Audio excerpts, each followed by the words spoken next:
तब हम आगे बढ़ते हैं। अभी तक हम लोगों ने क्या समझ लिया है, हम लोगों ने क्या चालू किया था, एलिमेंट्स ऑफ सेंटेंस, जिसमें हम लोगों ने सब्जेक्ट पढ़ लिया, फिर इसके बाद हमने प्रेडिकेट पढ़ा। अब बारी किसकी है, ऑब्जेक्ट की। ऑब्जेक्ट को हिंदी में विषय भी कहते हैं और कहीं कहीं कर्म भी लगा है। लेकिन अब लॉजिकली देखें तो कर्म कहीं ना कहीं जुड़ता है किससे, क्रिया से। कहां से जुड़ता है, क्रिया से। तो ज्यादा अच्छा शब्द ऑब्जेक्ट के लिए क्या होगा, विषय। ज्यादा अच्छा शब्द क्या होगा, विषय। ठीक है, समझ आया। पर कभी कभी विषय सब्जेक्ट से भी जुड़ता है, टॉपिक से भी जुड़ता है। तो एक बिल्कुल निश्चय तक पहुंचना कि विषय का इस्तेमाल किया जाए कि कर्म का इस्तेमाल किया जाए, थोड़ा मुश्किल है।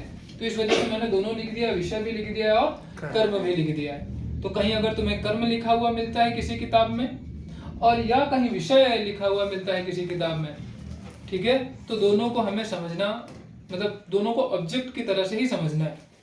ज्यादा जरूरी क्या है कि हम इसकी अंडरस्टैंडिंग लें। ज्यादा जरूरी क्या है, अंडरस्टैंडिंग ले, समझ पैदा करें कि एग्जैक्टली है क्या। ठीक है, सेंटेंस में कहाँ इस्तेमाल होता है, इसकी पोजीशन क्या है, इसका काम क्या है। ठीक है, तो कुछ नाम कुछ भी दो। ठीक है, मैं इसको डस्टर बुलाऊं, इसको मैं डस्टर बुलाऊं या मिटनता मिलाऊं, कोई फर्क पड़ता है नहीं। मेन फर्क क्या पड़ता है कि काम क्या करता है, समझ रहा है। इसे मैं कॉपी कहूं, किताब कहूं, बुक कहूं, कोई मैटर करता है, बस मेन काम क्या है इसका, ज्यादा जरूरी क्या है, उसका काम क्या है। ठीक है, तो हमें काम को समझना है, हमें सेंटेंस को समझना है। ओके, फिर भी इंग्लिश में तो क्लियर नाम है ऑब्जेक्ट, हिंदी में थोड़ी परेशानी होती है। ओके, तो ऑब्जेक्ट के बारे में क्या लिखा हुआ है, a part of sentence that receives the action of verb. ठीक है, इसका क्या मतलब है कि सेंटेंस का एक पार्ट है, मतलब सेंटेंस का ही अंश है। ओके, मतलब सेंटेंस का एक स्ट्रक्चर होगा, उस सेंटेंस में हमें एक भाग किसका मिल जाएगा, ऑब्जेक्ट का मिल जाएगा। ठीक है, एक भाग किसका मिल जाएगा, ऑब्जेक्ट का मिल जाएगा। और जो कि काम क्या करता है, रिसीव करता है। क्या करता है, रिसीव करता है, मतलब अपने ऊपर लेता है। ओके, और किसका काम ऊपर लेता है, वर्ब का। ठीक है, वर्ब का जो एक्शन है वो अपने ऊपर रिसीव करेगा। कुछ आसानी से समझते हैं, जैसे सबसे पहले है सब्जेक्ट। सब्जेक्ट ने क्या किया, सब्जेक्ट ने क्या कर्म किया, क्रिया क्या की, वो बताता है वर्ब। ठीक है, क्या बताता है, वर्ब। और वो वर्ब मतलब जो क्रिया हुई है वो क्रिया क्या हुई है। ठीक है, वो क्रिया क्या हुई है वो किसको कौन बताएगा, ऑब्जेक्ट बताएगा। ठीक है, जैसे राम प्लेस क्रिकेट, राम क्या कर रहा है, खेल रहा है। क्या खेल रहा है, क्रिकेट खेल रहा है। एक लॉजिक सेट हुआ, सबसे पहले करता है, करता है कि मेन जो फोकस है, जिसपे जो करने वाला है, और फिर कर क्या रहा है, खेल रहा है। मतलब कर्ता से जो काम निछावर हुआ वो किस पे गया, क्रिया पे गया, खेलने पे। और खेल क्या रहा है, फिर आगे काम कहाँ चला गया, क्रिकेट पे। ठीक है, तो यही फ्लो हमेशा बनेगा सेंटेंस में कि सब्जेक्ट है, सब्जेक्ट को रिसीव कर रहा है वर्ब, वर्ब को रिसीव कर रहा है ऑब्जेक्ट।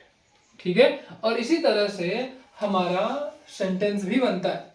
सेंटेंस जब हम लोगों ने स्टार्टिंग में देखा था कि सबसे पहले स्ट्रक्चर कौन सा है, सबसे पहले मैंने स्ट्रक्चर लिखा था सब्जेक्ट प्लस वर्ब, यही लिखा था। फिर इसके बाद जो मैंने एक स्ट्रक्चर और लिखा था वो लिखा था subject plus verb plus object, यही लिखा था ना। तो ये यही लॉजिक को फॉलो करता है। ठीक है, जैसे दूसरा सेंटेंस लिखा है शी रोट अ लेटर। ठीक है, एक लड़की है शी, उसने क्या किया है, उसने क्या किया है, कर्म किया है। कर्म क्या है कि लिखा है, क्या किया है उसने, लिखा है। और क्या लिखा है, पत्र लिखा है। ठीक है, तो सब्जेक्ट से रिसीव हुआ वर्ब पे जो कर्म हुआ है, क्रिया जो कि लिखने की क्रिया हुई है, और फिर क्रिया में क्या हुआ है, पत्र लिखा गया है। क्या लिखा गया है, पत्र लिखा गया है। ठीक, डेफिनेशन समझ आई। डेफिनेशन क्या कह रही है, डेफिनेशन को मैंने हिंदी में अनुवाद कर दिया वो तो चलो ठीक है, लेकिन क्या हिंदी के अनुवाद के बाद भी हम उसे उसका अर्थ जान पा रहे हैं। ठीक, तो एक बार फिर से देखो, हम वापस डेफिनेशन पढ़ते हैं। तो क्या लिखा है, object and part of sentence, मतलब सेंटेंस का एक भाग है।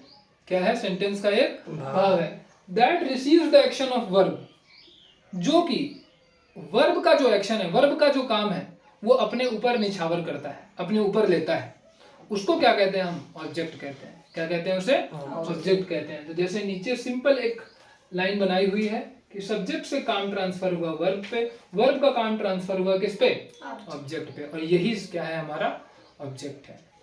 इसके कुछ दो फीचर्स हैं। क्या फीचर्स है वो हमें समझना है। ऑलवेज आफ्टर द वर्ब, हमेशा तुम्हें वर्ब कब दिखेगा, सॉरी हमेशा ऑब्जेक्ट कब दिखेगा, वर्ब के बाद ही। ठीक है, हमेशा ऑब्जेक्ट कब मिलेगा, वर्ब के बाद। अगर हमें ऑब्जेक्ट को ढूंढना है तो हमें ज्यादा जरूरी क्या है, क्या पता होना चाहिए कि यहाँ पर वर्ब कहाँ है, और वर्ब के बाद ही जो लगा होगा वो क्या होगा, ऑब्जेक्ट। अगर ऑब्जेक्ट हुआ तो कहीं कहीं चांस ऐसा भी है कि ऑब्जेक्ट ना हो। जरूरी नहीं है कि हर सेंटेंस में ऑब्जेक्ट हो ही। आगे हम और स्ट्रक्चर्स देखेंगे, जैसे एक स्ट्रक्चर ये भी है। ठीक है, फिर और जब हम आगे बढ़ेंगे, जब कॉम्प्लीमेंट देखेंगे तो वहां पर ऑब्जेक्ट नहीं होता है, वहां पर हमें क्या मिलता है, कॉम्प्लीमेंट मिलता है। आगे वाली लाइन में वही लिखा भी है। ओके, लेकिन जब भी ऑब्जेक्ट होगा तब किसके बाद होगा, जब भी ऑब्जेक्ट होगा तो किसके बाद होगा, हमेशा वर्ब के बाद ही होगा। तो जैसे यहाँ पर भी सेंटेंस देखो, ये क्या है, सब्जेक्ट है, ये क्या है, वर्ब, और ये क्या है, ऑब्जेक्ट। यहाँ पे भी सी क्या है, सब्जेक्ट, रोट क्या है, वर्ब, और ये लेटर क्या हो गया हमारा, ऑब्जेक्ट। समझ आ गया। दूसरा फीचर क्या लिखा हुआ है, ओनली आफ्टर ट्रांजिटिव वर्ब, हमेशा वर्ब तभी आएगा जबकि वर्ब क्या है, ट्रांजिटिव है। क्या है, ट्रांजिटिव है। इसका मतलब ये है कि वर्ब ऐसा है जो एक्शन को दिखा रहा है। किसको दिखा रहा है, एक्शन को दिखा रहा है। वर्ब दो चीजें बताता है। जब हम लोग पहले पढ़ रहे थे, जब हम लोग स्टार्टिंग में जब हमने पार्ट्स ऑफ स्पीच पढ़ा, और उसमें जब हमने वर्ब पढ़ा, वर्ब में मैंने दो डेफिनेशन दी थी। वर्ब वो होता है जो क्रिया को दिखाए, साथ ही साथ वर्ब वो भी होता है जो कि स्थिति को बताए। किसको बताए, स्थिति को बताए। ओके, मतलब कि अगर वर्ब एक्शन दिखा रहा है, कर्म को दिखा रहा है, तो वो वर्ब कौन सा है, ट्रांजिटिव। क्या है, ट्रांजिटिव। लेकिन वर्ब अगर स्थिति बता रहा है, क्या बता रहा है, स्थिति बता रहा है, सिचुएशन को बता रहा है, कंडीशन को बता रहा है, तो वो क्या बन जाता है, इंट्रांजिटिव। हालांकि इसे जब हम वर्ब वापस पढ़ेंगे दोबारा तब और अच्छे से जानेंगे, क्योंकि सिचुएशन के हिसाब से ट्रांजिटिव ही ट्रांजिटिव वर्ब ही इंट्रांजिटिव बन जाता है, और इंट्रांजिटिव वर्ब ही ट्रांजिटिव बन जाता है। और वो कैसे होता है आगे जब बढ़ेंगे तो तब समझ में आएगा। फिलहाल हमें सिर्फ इतना समझना है कि ऑब्जेक्ट तभी आएगा जब वर्ब क्या है, ट्रांजिटिव। ट्रांजिटिव मतलब एक्शन वर्ब। ठीक है, only after transitive verb, not after the intransitive verb. ना कि अगर इंट्रांजिटिव वर्ब है तो ऑब्जेक्ट नहीं होगा वहां पे। और इंट्रांजिटिव वर्ब क्या होता है, जो वर्ब स्थिति को बताए। ओके, जो वर्ब क्या बताए, स्थिति को बताए। ठीक, जैसे सी इज हैप्पी, वह खुश है, वह खुश है। तो ये जो इज है यहाँ पर होना क्या एक्शन को दिखा रहा है या स्थिति को दिखा रहा है, स्थिति को बता रहा है। और वो कैसी है, वो खुश है। तो जो खुश है, ये जो हैप्पी है, ये कोई ऑब्जेक्ट नहीं है, ये कॉम्प्लीमेंट है। क्या है ये, कॉम्प्लीमेंट। तो कैसे डिफरेंशिएट करेंगे कि ये कॉम्प्लीमेंट है कि ये ऑब्जेक्ट है, सिर्फ वर्ब को देख के, वर्ब को देख के और वर्ब को देख करके समझ के, अपने बुद्धि का इस्तेमाल करके कि जो वर्ब है ये क्या है, ये काम को दर्शा रहा है कि स्थिति को बता रहा है, ये एक्शन को बता रहा है या सिचुएशन को बता रहा है, कंडीशन को बता रहा है। ठीक है, ज्यादा अच्छा शब्द होगा स्टेट को बता रहा है। क्या है, स्टेट। ओके, मतलब वही स्थिति क्या है। जैसे मैं खुश हूँ, मैं दुखी हूँ, सारे इमोशंस आ जाते हैं। ओके, मैं सो रहा हूँ, मैं दौड़ रहा हूँ, ये सारे के सारे क्या है, स्थितियाँ हैं। ओके, समझ आया। लेकिन अगेन मैं फिर से कह रहा हूँ कि जब हम वर्ब पढ़ेंगे तो उसमें बहुत विस्तार से देखेंगे कि ट्रांजिटिव और इंट्रांजिटिव क्या होते हैं, इनके क्या रूल्स हैं, कैसे जाने, कैसे समझे, कैसे चेंज करें। ओके, फिलहाल अभी सिर्फ इतना ही हमें माइंड लगाना है कि ट्रांजिटिव और इंट्रांजिटिव में क्या है। ट्रांजिटिव मतलब जो एक्शन को बताते हैं और इंट्रांजिटिव मतलब जो स्टेट या स्थिति को बताते हैं। ओके, तो जैसे एक एग्जांपल लिखा हुआ है कि सी इज हैप्पी, ये ऑब्जेक्ट नहीं है, ये कॉम्प्लीमेंट है। क्या है? कॉम्प्लीमेंट। दूसरा है कि इसके टाइप्स कितने हैं। दो तरह के टाइप्स हैं, एक है डायरेक्ट ऑब्जेक्ट, दूसरा है इनडायरेक्ट ऑब्जेक्ट। डायरेक्ट ऑब्जेक्ट क्या करता है? Receives influence of verb directly. ठीक है, इसका क्या मतलब है कि जो क्रिया है उसके एक्शन को वो सीधा अपने ऊपर ट्रांसफर कर लेता है, बीच में कोई मध्यस्थता नहीं रखता है, बीच में कोई भी मध्यस्थता नहीं होती है। डायरेक्टली एक सब्जेक्ट है, वर्ब है, और वो वर्ब जो एक्शन ट्रांसफर कर रहा है वो डायरेक्ट किस पे कर रहा है? किस पे कर रहा है? डायरेक्ट ऑब्जेक्ट पे। ठीक है, तो जैसे देखो यहाँ पर लिखा हुआ है, यहाँ पर Ram place cricket, Ram place cricket, Ram cricket खेलता है। ठीक है, यहाँ पर एक सब्जेक्ट है, एक ही वर्ब है, और वर्ब सीधा किस पे ट्रांसफर कर रहा है? ऑब्जेक्ट पे। किस पे ट्रांसफर कर रहा है? ऑब्जेक्ट पे। तो क्रिकेट क्या हो गया? डायरेक्ट ऑब्जेक्ट हो गया। क्या हो गया? डायरेक्ट ऑब्जेक्ट हो गया। अगर हम सीधा नहीं समझ पा रहे हैं तो हम क्या कर सकते हैं? इसके लिए एक सवाल पूछ सकते हैं। क्या कर सकते हैं? एक सवाल पूछ सकते हैं। जैसे सवाल क्या लिखा है? वर्ब प्लस व्हाट, क्रिया प्लस क्या। क्रिया का इस्तेमाल करना है, जो सेंटेंस में हमें क्रिया दी है उस क्रिया का इस्तेमाल करना है, और उसके आगे व्हाट लगा देना है। ठीक है, क्या लगा देना है? उसके सामने व्हाट लगा देना है। जैसे अभी इस्तेमाल करते हैं वर्ब, वर्ब क्या है? प्लेज, खेलना, और व्हाट लगा, क्या खेलता है? सवाल जवाब दो, क्या खेलता है?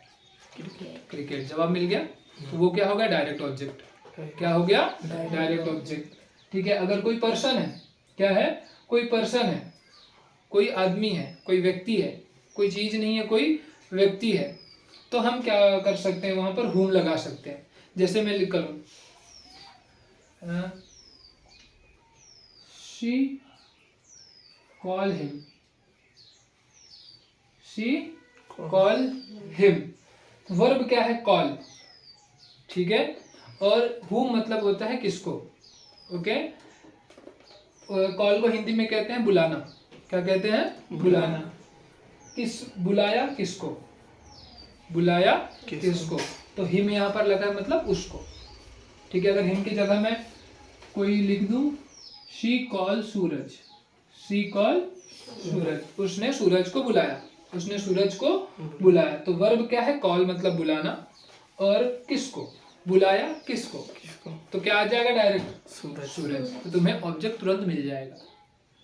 ठीक, समझ आया? बिल्कुल सिंपल होता है, एक ही स्ट्रक्चर यहाँ पर होता है। वो स्ट्रक्चर ये है कि सब्जेक्ट होगा, वर्ब होगा और ऑब्जेक्ट होगा। ठीक है, और ये जो ऑब्जेक्ट डायरेक्ट लगा है, ये क्या है? डायरेक्ट। ये जो ऑब्जेक्ट लगा है, ये कौन सा ऑब्जेक्ट होता है? डायरेक्ट ऑब्जेक्ट होता है। अब दूसरा क्या है? Indirect object. It tells for whom the work is being done. इसका मतलब ये होता है, जो इनडायरेक्ट ऑब्जेक्ट होता है, ये बताता है काम किसके लिए किया गया है, काम किसके लिए किया गया है। ठीक है, जैसे सेंटेंस देखो, she gave me a book, she gave me a book. तो अब देखो, उसने मुझे किताब दी, उसने मुझे किताब दी। तो अब काम किसके लिए हुआ है? काम किसके लिए हुआ? मेरे लिए हुआ है, मेरे लिए हुआ, और किसके द्वारा हुआ है? उसके द्वारा। ठीक है, क्या है? उसके द्वारा। तो देखो यहाँ पर जो सब्जेक्ट है शी है, ओके, और काम किसके लिए हुआ है? मेरे लिए हुआ है। तो she give me a book. तो जो मेन ऑब्जेक्ट है वो मी है। क्या है? मी। ओके, इनडायरेक्टली आया है, शी गेव मी, उसने मुझे दिया। ओके, मैं तो नहीं हूं डायरेक्ट, उसने मुझे दिया हुआ है। ओके, तो काम मेरे लिए हुआ है। ओके, तो ये क्या हो गया? इनडायरेक्ट हो गया। ठीक, समझ आया? नहीं समझ में आया तो हम इसके क्वेश्चन आंसर सॉल्व करेंगे, तब और अच्छे से समझ में आएगा। ठीक है, धीरे धीरे हम इसमें आगे बढ़ते हुए चलेंगे। इसका स्ट्रक्चर कुछ इस तरह से होता है कि सब्जेक्ट होगा, वर्ब होगा, इनडायरेक्ट ऑब्जेक्ट होगा, और साथ ही साथ बहुत ज्यादा चांस है कि इसके साथ एक डायरेक्ट ऑब्जेक्ट भी हो। क्या हो? डायरेक्ट ऑब्जेक्ट भी हो। जैसे यहाँ पर देखो, शी एक सब्जेक्ट हो गया, गिव मतलब देना। ओके, ये देखो उसने मुझे दिया, तुरंत सवाल आता है क्या दिया, तो उसने मुझे बुक दी, तो ये भी क्या है? ऑब्जेक्ट। ये भी क्या है? ऑब्जेक्ट। तो बहुत ज्यादा चांस होता है कि इनडायरेक्ट ऑब्जेक्ट के साथ क्या लगा हो? डायरेक्ट ऑब्जेक्ट भी लगा हो। ठीक, समझ आ गया? आगे बढ़ते हैं। अब सवाल बनता है कि ऑब्जेक्ट आता कहां से है, क्योंकि अभी तक हमने क्या पढ़ा हुआ है? पार्ट्स ऑफ स्पीच ही पढ़ी है, यही सिर्फ पढ़ा हुआ है। ठीक है, तो मतलब इसको वहीं से आना पड़ेगा, आना तो वहीं से चाहिए। ओके, तो आते भी वहीं से हैं, पार्ट्स ऑफ स्पीच में से। जैसे ये नाउन हो सकता है, शी बॉट अ कार, वह कार लाई, वह गाड़ी लाई। तो देखो वह क्या लाई? गाड़ी लाई, तो ये क्या हो गया? ऑब्जेक्ट हो गया। और कार क्या है? नाउन। कार तो नाउन ही है। ठीक है, दूसरा क्या हो सकता है? प्रोनाउन। क्या हो सकता है?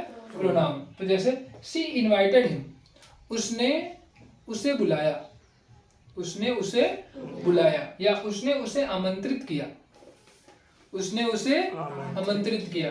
तो यहाँ पर जो हिम है उसको, ये भी क्या है? हमारा ऑब्जेक्ट है। क्या है? ऑब्जेक्ट है। आई सॉ हर, मैंने उसे देखा, मैंने उसे देखा। ठीक है, तो क्या देखा है? उसे देखा। ओके, सवाल तुम्हें सीधा क्या कर लेना है? ये वाला क्वेश्चन करना है कि verb plus what, what saw, saw what, क्या देखा, तो क्या देखा? उसे देखा। ओके, तो ये क्या हो गया? हमारा ऑब्जेक्ट, जो कि क्या है? प्रोनाउन है। आगे क्या हो सकता है? ये जीरंड हो सकता है। जैसे आई लाइक रीडिंग, तो ये रीडिंग क्या है? जीरंड है।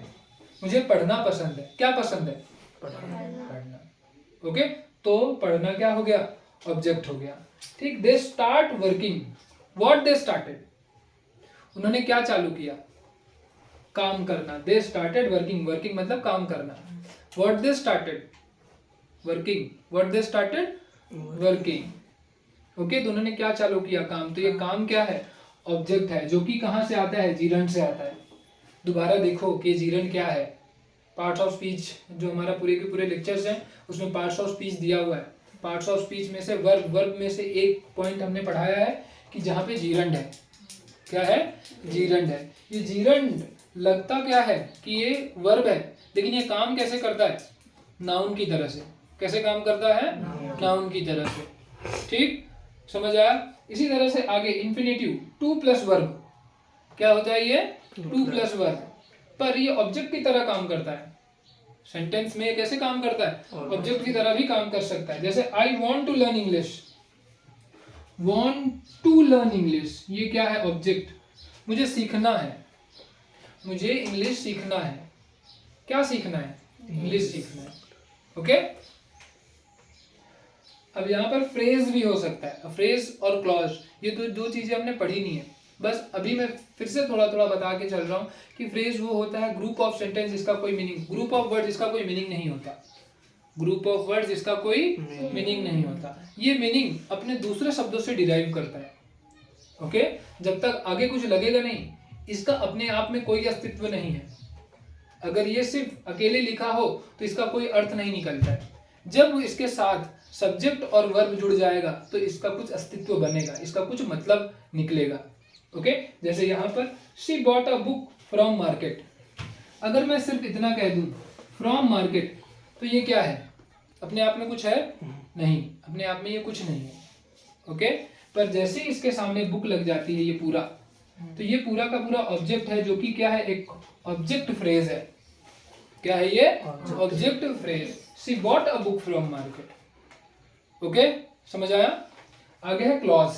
क्लॉज क्या होता है? पार्ट ऑफ सेंटेंस है जिसका कुछ मतलब होता है, जिसका कोई मतलब होता है। इसमें भी ग्रुप ऑफ वर्ड्स होते हैं, इसमें भी ग्रुप ऑफ वर्ड्स होते हैं। ठीक है, लेकिन ये फ्रेज से अलग है। फ्रेज में कोई मतलब नहीं निकलता उन शब्दों का, क्लॉज में कुछ मतलब होता है, कुछ एक आइडिया होता है। ठीक है, I know that she is honest, मुझे पता है कि वो समझदार नहीं, कि वो क्या है? ऑनेस्ट है, ईमानदार है। ओके, तो दैट ही इज ऑनेस्ट। समझ आ गया? तो ऑब्जेक्ट में हमने क्या क्या देखा, एक बार रिवाइज करते हैं। ऑब्जेक्ट में हमने देखा कि सेंटेंस का पार्ट है, ठीक है। ये काम क्या करता है, सब्जेक्ट होता है, सब्जेक्ट का काम वर्ब लेता है और वर्ब का काम कौन लेता है, ऑब्जेक्ट लेता है, जिसमें हमने दो सेंटेंसेस देखे कैसे काम चल रहा है, ठीक है। इसके फीचर्स होते हैं, दो फीचर्स हैं कि हमेशा किसके बाद आएगा, वर्ब के बाद आएगा। ओके, दूसरा फीचर क्या है कि हमेशा वर्ब जो वर्ब ऑब्जेक्ट तभी होगा जब वर्ब कैसा हो, ट्रांजिटिव हो, मतलब वर्ब क्या कर रहा हो, कौन सा काम कर रहा हो, एक्शन का काम कर रहा हो, ठीक है। अगर वो स्टेट का काम कर रहा है, स्थिति का काम कर रहा है, तो वह ऑब्जेक्ट नहीं होगा। ओके, टाइप्स कितने हैं, दो तरह के टाइप्स हैं। एक है डायरेक्ट, ठीक है, जो डायरेक्टली लगा होता है, जहां पर हम पता कर सकते हैं किसके द्वारा, एक सवाल पूछने के द्वारा, वर्ब प्लस व्हाट या वर्ब प्लस हुम। दूसरा क्या हो सकता है, इनडायरेक्ट, जो कि बताता है काम किसके द्वारा किया गया है, ठीक है, या काम किसके लिए किया गया है। तो जैसे इसका जो स्ट्रक्चर बनता है वो कैसे बनता है, subject plus verb plus indirect object और डायरेक्ट ऑब्जेक्ट, दोनों साथ में ही होते हैं। और ये जो डायरेक्ट ऑब्जेक्ट होता है, ये मोस्टली इसके लिए ही होता है। ओके, समझ आया। फिर इसके बाद हम देखते हैं कि ऑब्जेक्ट कहाँ कहाँ से आता है। तो ये हमने किससे किससे देखा, नाउन से आता है, प्रोनाउन से आता है, जिरंड से आता है, इंफिनिटिव से आता है, फ्रेज से आता है और क्लॉज से आता है, ठीक है, समझ आ गया। चलो बंद कर।